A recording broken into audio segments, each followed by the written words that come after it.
अस्सलाम वालेकुम स्टूडेंट्स। आज की इस वीडियो में हम बात करेंगे मैकेनिज़्म ऑफ एरोबिक रिस्पायरेशन के बारे में। ठीक है, इससे पिछली वाली वीडियो में हमने बात करी थी मैकेनिज़्म ऑफ एनएरोबिक रिस्पायरेशन, लेकिन आज की इस वीडियो में हम बात करेंगे मैकेनिज़्म ऑफ एरोबिक रिस्पायरेशन। और इसमें हमारे पास कुछ स्टेप्स आते हैं जिसमें ग्लाइकोलिसिस और क्रेब्स साइकिल जो कि मशहूर टॉपिक है वो भी इसी के अंडर आता है। ठीक है, तो स्टार्ट करते हैं।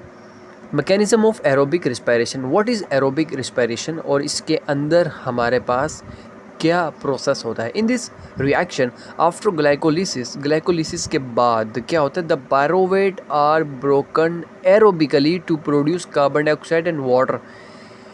एरोबिक रिस्पायरेशन में पायरोवेट क्या करता है, पायरोवेट ब्रेक डाउन होता है to produce carbon dioxide and water along with large amount of energy release होती है and that is 36 ATP for eukaryotes और 38 ATP फॉर प्रोकैरियोट। ठीक है, इससे पीछे हमने वीडियोस में बात करी थी एनएरोबिक रिस्पायरेशन, जिसमें हमने लैक्टिक एसिड फर्मेंटेशन और अल्कोहलिक फर्मेंटेशन इन दोनों में बात करी थी। तो वहाँ पे जो प्रोडक्ट था वहाँ पर हमारे पास लैक्टिक एसिड बन रहा था या अल्कोहल प्लस कार्बन डाइऑक्साइड बन रहा था। ठीक है, along with small amount of energy release हो रही थी, लेकिन यहाँ पे लार्ज अमाउंट ऑफ एनर्जी है। ठीक है, ये एक तरीके से मेन फ़र्क है एरोबिक वर्सेस एनएरोबिक रिस्पायरेशन में।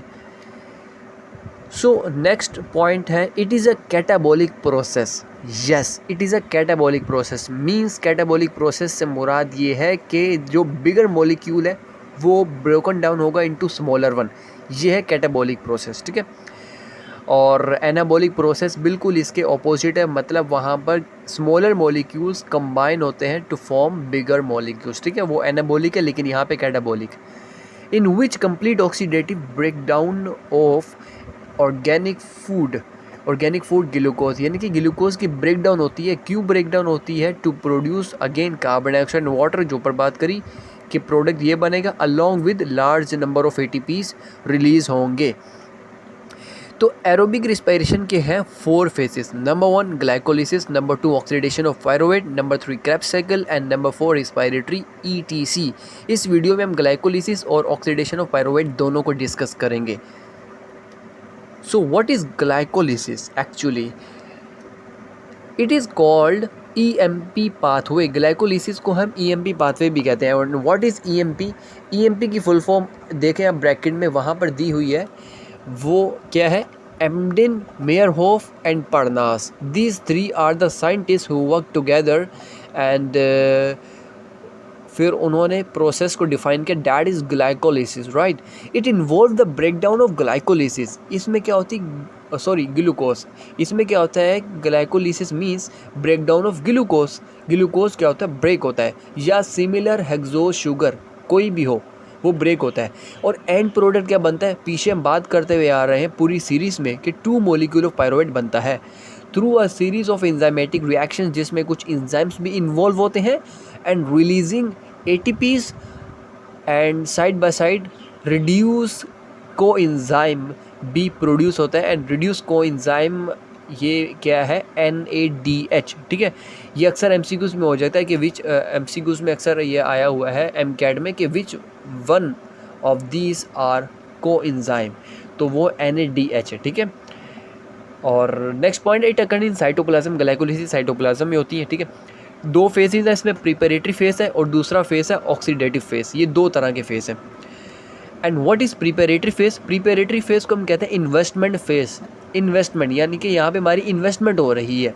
ऑक्सीडेटिव फेज में पे ऑफ फेज, यानी कि यहाँ पे हमें कुछ चीज़ मिलेगी। ठीक है, अच्छा, इन्वेस्टमेंट फेज में क्या होगा कि हम ATP कितने 2 ATP कंज्यूम होते हैं और एंड प्रोडक्ट क्या है, यहाँ पर 2 मॉलिक्यूल ऑफ G3P या 2 मॉलिक्यूल ऑफ PgAl। ठीक है, अच्छा, यहाँ G3P की फुल फॉर्म क्या है? G3P की फुल फॉर्म ग्लूकोज 3 फॉस्फेट, जो कि पिछली वाली वीडियो मैंने बताया था वो नहीं है, ग्लूकोज 3 फॉस्फेट नहीं है, बल्कि यहाँ पर है ग्लाइसर एल्डिहाइड 3 फॉस्फेट। ये बात याद रखिएगा। ठीक है, और ये है फॉस्फोग्लाइसर एल्डिहाइड। जबकि ऑक्सीडेटिव फेस में क्या, ऑक्सीडेटिव फेस पे ऑफ फेस है जिसमें ATP और NADH दोनों प्रोड्यूस होते हैं। अच्छा, एक और चीज़ यहाँ पे याद रखिएगा कि ATP प्रोड्यूस होता है bye substrate level phosphorylation. And what is substrate level phosphorylation, बिल्कुल इस वीडियो में आपको पता चल जाएगा इसका आंसर, ठीक है। However NADH upon further oxidation, जब ये NADH प्रोड्यूस हुआ, ये NADH भी आगे जाकर ATP प्रोड्यूस करेगा। However NADH upon further oxidation ETC, जो कि हमने फोर्थ स्टेप हमने यहाँ पे बात की थी, फोर्थ स्टेप में, कि ये देखो रिस्पायरेटरी ETC, यहाँ पर प्रोड्यूस NADH जब यहाँ पे पहुँचेगा तो यहाँ पे भी फर्दर वो जाकर क्या करेगा, वो ATP प्रोड्यूस करेगा, ठीक है। सो स्टेप्स ऑफ ग्लाइकोलिसिस के बारे में हम बात करते हैं। स्टेप्स ऑफ ग्लाइकोलिसिस के बारे में एक शॉर्टकट है, वो मैंने यहाँ पे लिखा हुआ है PIPSID। ये D नहीं है, ये O है, ठीक है। क्या है? O, FIDF, ये शॉर्ट फॉर्म है इन सारे स्टेप्स की। पिप CO, ये O है, पिप CO फिड F। एक तरीके से आपको जिस तरीके से आसानी लगे आप वैसे याद कर लीजिएगा, ये शॉर्ट ट्रिक है। टोटल कितने स्टेप्स हैं? 3, 3, 6, 3, 9 और 1, 10, टोटल 10 स्टेप्स है। देखो मैंने यहाँ पे लिखा हुआ भी है पिप CO फिड F। एंड P, जहाँ पे P लिखा उससे मुराद है फॉस्फोराइलेशन, I से मुराद है आइसोमेराइजेशन, और ये P तो अगेन बात हो गई है। S से मुराद स्प्लिटिंग है, और D से मुराद डिहाइड्रेशन है। O से मुराद है ऑक्सीडेटिव फॉस्फोराइलेशन, और इसको एक और नाम कहते हैं डिहाइड्रोजिनेशन एंड फॉस्फोराइलेशन। ये भी और ये भी दोनों का मतलब एक ही है। एंड F से मुराद है फॉर्मेशन ऑफ ATP, ठीक है। तो ये स्टेप्स हैं, phosphorylation, isomerisation, phosphorylation, splitting, isomerisation, ये सारे के सारे 10 के 10 स्टेप्स हैं इसके ग्लाइकोलिसिस के, और इसकी शॉर्ट फॉर्म है पिप CO फिड एंड F। और ये एक और बात याद रखिएगा कि फॉर्मेशन ऑफ ATP को हम कहते हैं डीफॉस्फोराइलेशन। क्या कहते हैं? डीफॉस्फोराइलेशन। एंड डीफॉस्फोराइलेशन में क्या होता है कि फॉस्फेट रिमूव होता है, ठीक है। क्या होता है? फॉस्फेट रिमूव होता है। अब ये कुछ स्टेप्स हैं, स्टेप 1, स्टेप 2, स्टेप 3 करते करते टोटल कितने स्टेप? 10 है, और 10 स्टेप्स पे ही हमारे पीछे ये जो जितने भी स्टेप्स लिखे ये सारे के सारे 10 स्टेप यहाँ पर ही है। पहले स्टेप में क्या होता है कि ग्लूकोज कन्वर्ट होता है ग्लूकोज 6 फॉस्फेट में। और एक और बात याद रखिए कि मैंने यहाँ पे फॉस्फोराइलेशन बोला है। फॉस्फोराइलेशन में क्या होता है कि फॉस्फेट ग्रुप ऐड होता है, क्योंकि डीफॉस्फोराइलेशन में तो फॉस्फेट ग्रुप रिमूव होता है, फॉस्फोराइलेशन में क्या होता है कि फॉस्फेट ग्रुप ऐड होता है। जबकि यहाँ पे देखिएगा कि ATP कंज्यूम हो रहा है और कन्वर्ट हो रहा है ADP में और फॉस्फेट में, और वो फॉस्फेट फिर इसमें ऐड होगा जब भी ग्लूकोज से ग्लूकोज 6 फॉस्फेट बन गया, ठीक है। दूसरे स्टेप में क्या हुआ कि ग्लूकोज 6 फॉस्फेट फ्रक्टोज 6 फॉस्फेट में कन्वर्ट हो गया, यानी कि आइसोमेराइजेशन, आइसोमर में कन्वर्ट हो गया, ठीक है।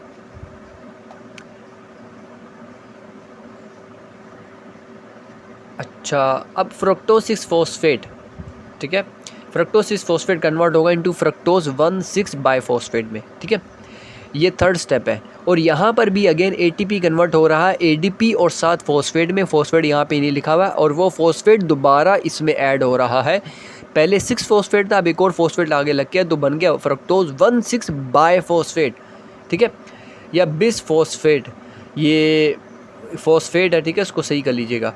अब फ्रक्टोज 1,6 बिस फॉस्फेट कन्वर्ट होगा इनटू ग्लाइसर एल्डिहाइड 3 फॉस्फेट और साथ साथ DHAP।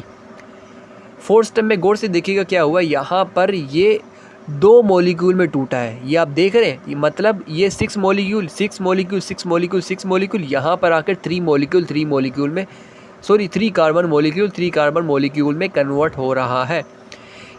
आपने पीछे ही पढ़ते हुए आ रहे हैं कि G3P 3 कार्बन मॉलिक्यूल है, तो ये भी 3 कार्बन मॉलिक्यूल होगा। अब ये जो G3P तक का सफ़र है, ठीक है, इसमें टूटा और इसमें टूटा, यानी कि ये 2 मॉलिक्यूल में टूट गया।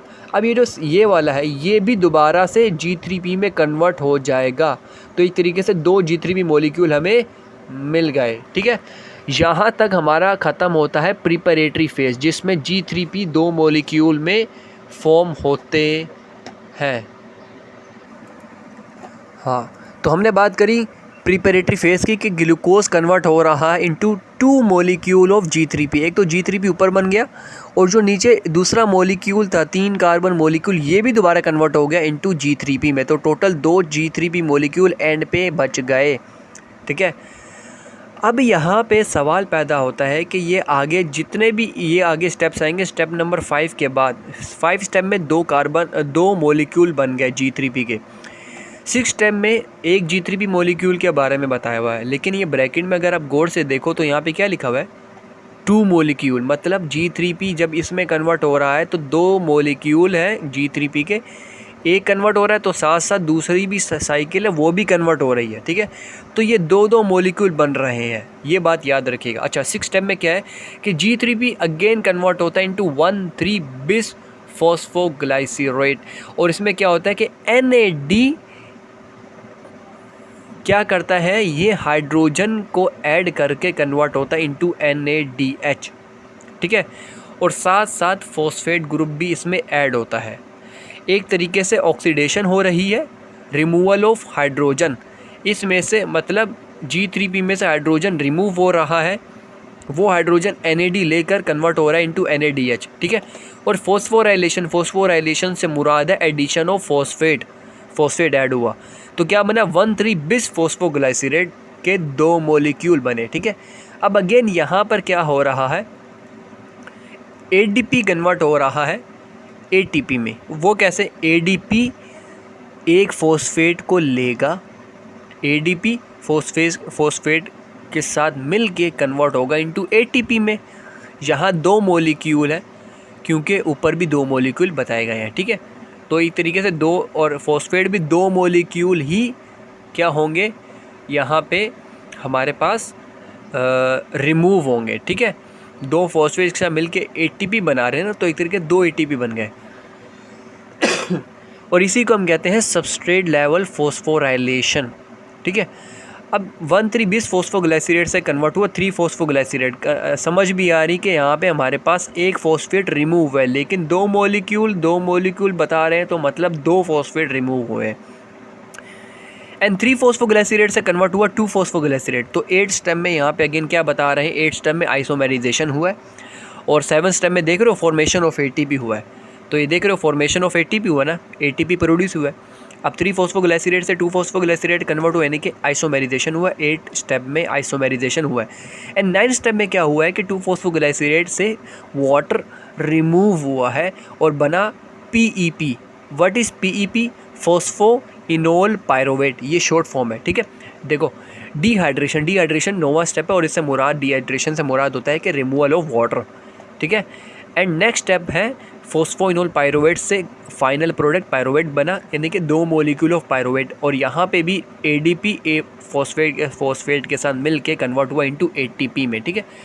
तो एक तरीके से ग्लूकोज से होता हमारे पास फाइनल प्रोडक्ट बना पायरोवेट। अगेन इसको आप गौर से समझिएगा, अलॉन्ग विद ये जो 10 के 10 स्टेप्स हैं, इसको भी दिमाग में रखते हुए यहाँ पर पढ़िएगा। ये मैं आपको डिस्क्रिप्शन लिंक में इसके नोट्स प्रोवाइड कर दूँगा। तो यहाँ पर कोई इतनी मुश्किल नहीं है, ठीक है। मेडिकल स्टूडेंट्स हैं तो उनके लिए तो इस तरह का सवाल पैदा ही नहीं होता कि हमें ये मुश्किल लग रहे हैं, ठीक है। कोई मुश्किल नहीं है, you will. And glucose final product में कन्वर्ट हो रहा है into 2 molecule of pyruvate, and this is glycolysis. अब यहाँ पे एंजाइम नेम्स भी याद करने होंगे। हमें पता है कि 1 से लेकर 5th स्टेप को प्रिपरेटरी फेज कहते हैं।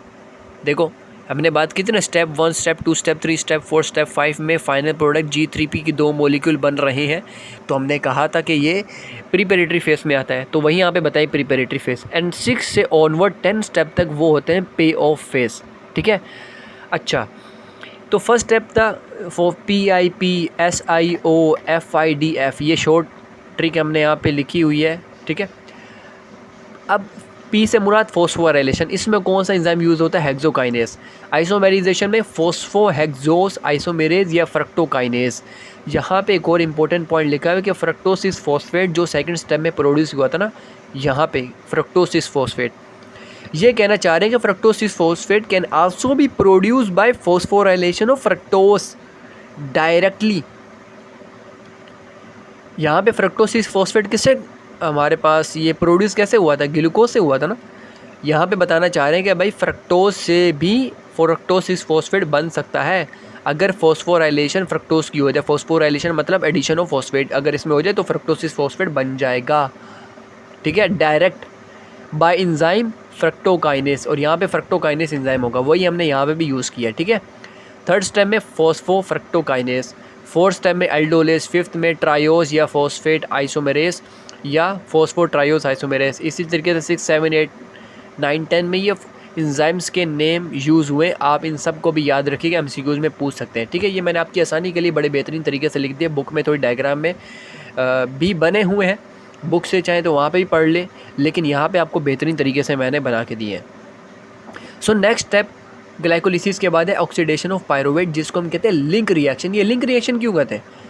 लिंक रिएक्शन इसलिए कहते हैं कि ग्लाइकोलिसिस के बाद नेक्स्ट स्टेप अमूमन तौर पर क्रेब्स साइकिल स्टार्ट होता है, लेकिन क्रेब्स साइकिल में इंटर होने से पहले पायरुवेट डायरेक्ट क्रेब्स साइकिल में इंटर नहीं हो सकता, तो पायरुवेट को हम कन्वर्ट करेंगे इनटू एसिटाइल कोए में। पायरुवेट एसिटाइल कोए में कन्वर्ट होता है। ये जिस प्रोसेस में होता है उस प्रोसेस को हम कहते हैं ऑक्सीडेशन ऑफ पायरुवेट, यानी कि पायरुवेट की ऑक्सीडेशन हो रही है, रिमूवल ऑफ हाइड्रोजन हो रहा है, एडिशन ऑफ ऑक्सीजन हो रहा है, ठीक है।